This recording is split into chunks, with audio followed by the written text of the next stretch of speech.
Coming to you live, it's the AutoHub show with Ian and Jeff. Here we go. Who said you can't teach an old dog new tricks? Hi, I'm Gail Rubenstein, the founder and CEO of a company called Retail Resilient, social selling for the car industry. And we help auto dealers, auto agencies, and vendors in the auto industry sell more cars, service more cars, and make more money using our social selling strategy. That includes TikTok, Instagram, Facebook, LinkedIn, and anything else you can think of. So if you're looking to invest thousands and make millions, we're definitely the social selling company for you. Like I said, who said you can't teach an old dog new tricks?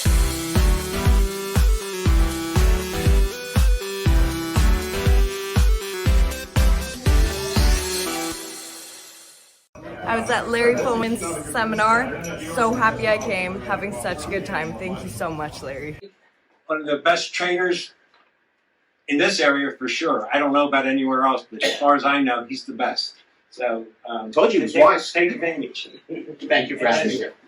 I'm at Larry Feldman's seminar, and what I found is that what he's really good at doing with his knowledge and with his training, he's not filling a bucket, he's lighting a fire. Ways to improve. Every month we want to improve better on what we did the month before, maybe the year before. It's about how fast we can get the cars done with quality work to get it to the front line, because that's where we make our money. And the bottom line is the longer it takes, the more money you spend. We want to get it down as low as possible. Right now, like I said, we're in a great stage. We're at 4.5 days. In recon, we want to know how quickly we can get the cars out of the recon process and to the front line. The average days in recon and then the time to line are the most important things that we look for. I'm Mike Burrell. I'm Service Director at JM Lexus.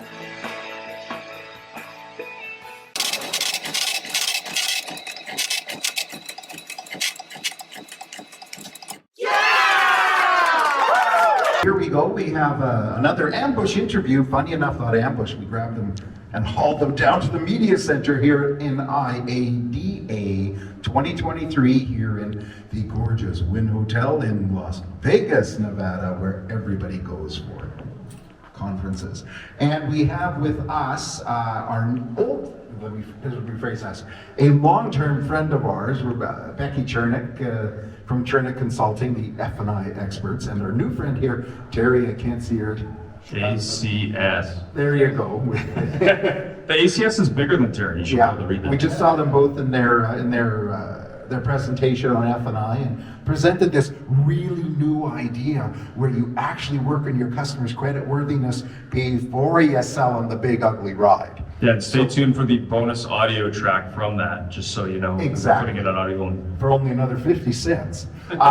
So thank you very much for taking the time with us. I know you guys have got to run to everything. And Becky, thank you so much for being here. We were really impressed with that you had your actual seminar here. Didn't know if you were going to be here. Great to meet in person. But tell me what your number one takeaway of your seminar or the whole conference and everything. What is it? Well, I'll tell you, the conference has been excellent, and I gotta say, Wynn's Hotel Casino is amazing, awesome, and the rooms are spacious. But the information has been really on point.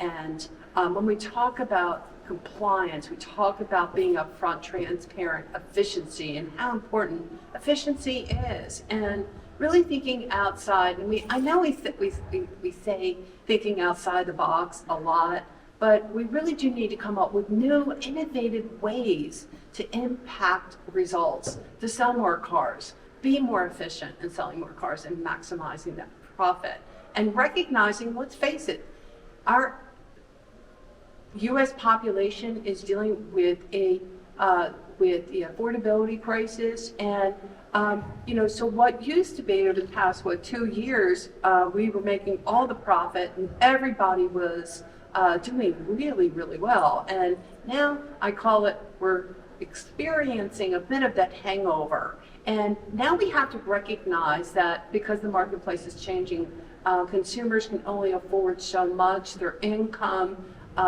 in disposal is not what it was, and coming up with that additional down payment to get out from under the vehicle loans, as well as extended terms because lenders are tightening, interest rates are rising.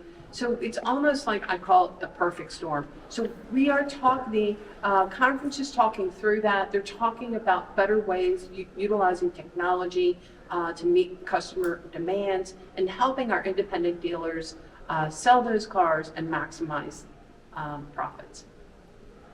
Perfect. Yeah. Wow, that's a lot in one statement. Impressive. Is that like by memory or is that just a script? Or I'm very impressed, just so you know. It's what I do. No worries. I actually think maybe you're running for office. Yeah, it was kind What of a I was like, destroyer. wow, impressive.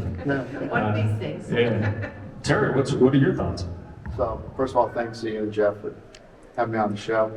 To pick up where Becky left off there on the tech side, as a lender and a dealer myself, a lot of the technology I created for myself, I'm now sharing and helping dealers, especially on the independent side, create a process, a credit-first process, so that they can attract more lenders and also be able to sell to a cross spectrum of customers credit, not just non-prime, subprime, but all the way across. You know, I mentioned in the session that, you know, you look at your local demographics, that's just one little area that your vehicles are being marketed. In reality, every used car is specific to that used car. And if somebody wants that car, it doesn't matter where they live, they're gonna buy it from you. And if you're not out there using the technology to get that out there in a way that's going to be attractive to across the whole spectrum of credit, you gotta do it. Wow, impressive. So what if they don't do it?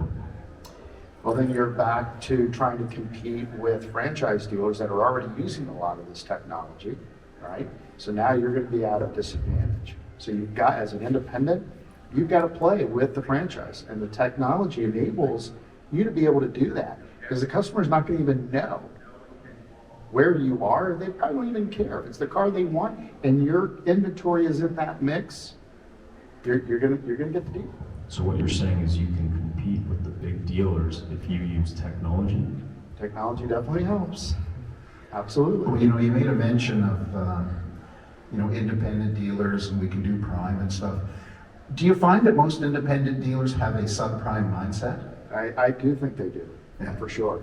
And that's unfortunate because, and I don't know if it has to do again with the geographical locations and things like that, or maybe they just figure, you know, non-prime customers buy used cars more. I don't think that's the case. And if you're on a level playing ground with the franchise dealers, you're going to need full spectrum lending. And as myself as an independent, I broker through other lenders, plus I have my own lines, and I help other dealers that can't get their own funding sources. They can come through me, and I'll help broker through myself for that. Sure. Did you hear that, Jeff? He helps other dealers like you. Ooh, I know. But you know, it's funny, I find when I talk to big independents, you know, stores with 600 cars in inventory, their mindset's on subprime, Yeah. because they think they can make more money with subprime. And I've talked to some that say, yeah, I get way more money if I put these guys through subprime. You know, there is some truth to that, but you've also got to be really careful with compliance and CFPB. So to give you an example, Ian, if I quote Ian a certain rate, and I quote you, Jeff, a different rate, even though you may have the same credit, that's a big problem. Sure. That's disparate impact in lending, and that's a no-no. So technology levels the playing field. If both of you come into the technology and use the shop by payment experience, it's going to be based upon your credit, not who you are. Very important. And you're going to work, me as a lender, I put what I want to make in every single deal, and it automatically calculates that into the deal. So I don't care who comes in and buys my cars. I'm still making my money. It's quite funny, you know, when you're mentioning that, because there's a company, we're from Canada, and where there's a company. So the reason I mention that is there might be about 20 of them in the States, it usually is. There's one group company in Canada that if you get an approval, and it's different everywhere, we call it tier 2, tier 3, tier 4, tier 1. Get a tier 2 approval, you can go on their site if you don't have the car, and find all the cars that fit that approval. Yep. And you can buy them, and it's actually a brilliant concept. And whoever's got the car makes lots of money because you've already got your approvals dialed in there. But you're very right, I like that comment that you made about the fact that you go in the software, you've got the approval, the rate, whatever, and you can go from there. And for me, it's all about the payment, right? It's about shopping by payment. Yeah. I would get customers every day. I got $450 to spend a month. I need to buy a sport utility. What can I get? Wow, there's a question. And as an independent, either my inventory or some other inventory, it's all out there. So if you automate that process, instantly showing that customer through a soft pull and decisioning across all the lending criteria, all the inventory, all of a sudden now, wow, I didn't know I could buy that, versus hunting and pecking through inventory, finding something and then seeing if I can buy it. The greatest invention is soft pull. Remember the days when every inquiry was counted? That's right. Yeah. Wow. So in 2010, I created the first soft pull full file with TransUnion. Wow. So I needed the full bureau as a lender, but I wanted it as a soft pull. And TransUnion was the first bureau that I was able to accomplish that with, and then Experian finally perfect with that. So thank you very much. I was just curious, so before the soft pull, basically everything was obviously impacting credit, but after the soft pull, was that everybody got in the pool, or was it a slow process? Yeah, no, you can't believe how many dealers I have to go through and say, really start with the soft pull. And there's another reason for that, is it enables you to work the deal in stealth mode. Because as soon as you do a hard pull, Stealth mode. trigger lead to your competitor, why would you want to do that? So soft pull, work the deal, get it done, submit it to the bank for the final approval, where the hard pull gets done, but we're done with the deal by then. It is the greatest thing, you know this, when somebody comes in and now you pulled it and you go, wow, look at all the inquiries, even today. Right. Yeah. And it's like, what did Fred's Ford say? What did Joe's Independent say? Sure. What did these guys say? Exactly. Oh. And we've had them where they basically said, well, I couldn't get it because they said I made $7,500 a month and I only make $3,500 a month. Right. And it gives you a chance to work on it. It's wonderful. So where I wanted to go with that, this Yeah. technology is terrific. It's great. And everything that is actually being shared here at the conference. But you can have the best technology, but if you don't buy it and it's not integrated within your everyday process, what good is it? So I want to talk about, cash deals. You mentioned, like, for example, the importance of putting it out there with 100% of customers 100% of the time. So what we found is that Ev and I would cringe on a cash transaction. It was that was thin. It was difficult to make profit from a cash sale. Now we look at it, every transaction matters. Every cash transaction matters. Because anything can happen with that opportunity. And that's where, we have to look at this as a whole. Everything consistent is an opportunity. Well, it's very interesting you said that. Yesterday we did a session on virtual buying centers or vehicle buying centers.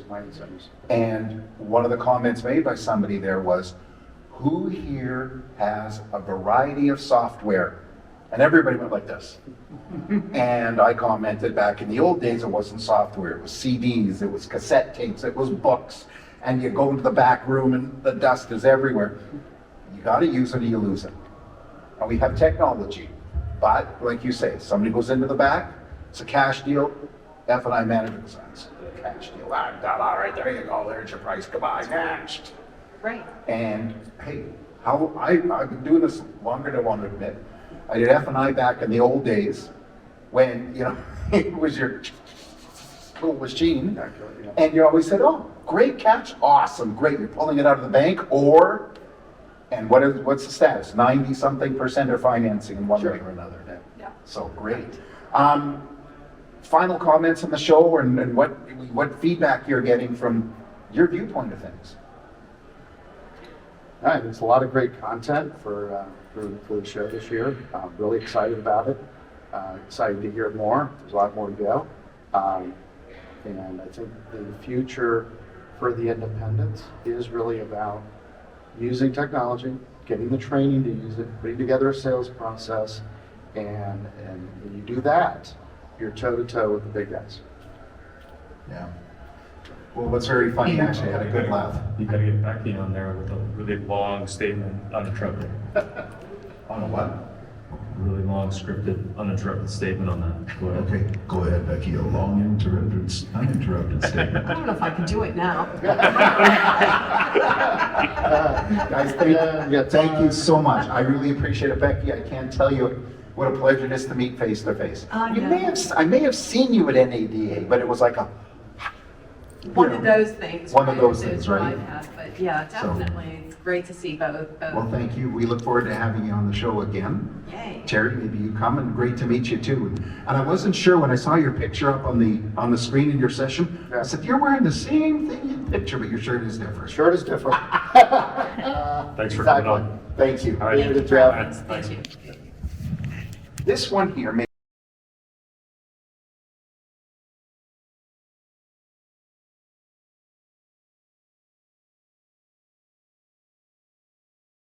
Thanks for joining us. It was a great show, and follow us anywhere you would like on your favorite podcast, on Facebook, on LinkedIn, and of course on our YouTube, or subscribe to our own channel.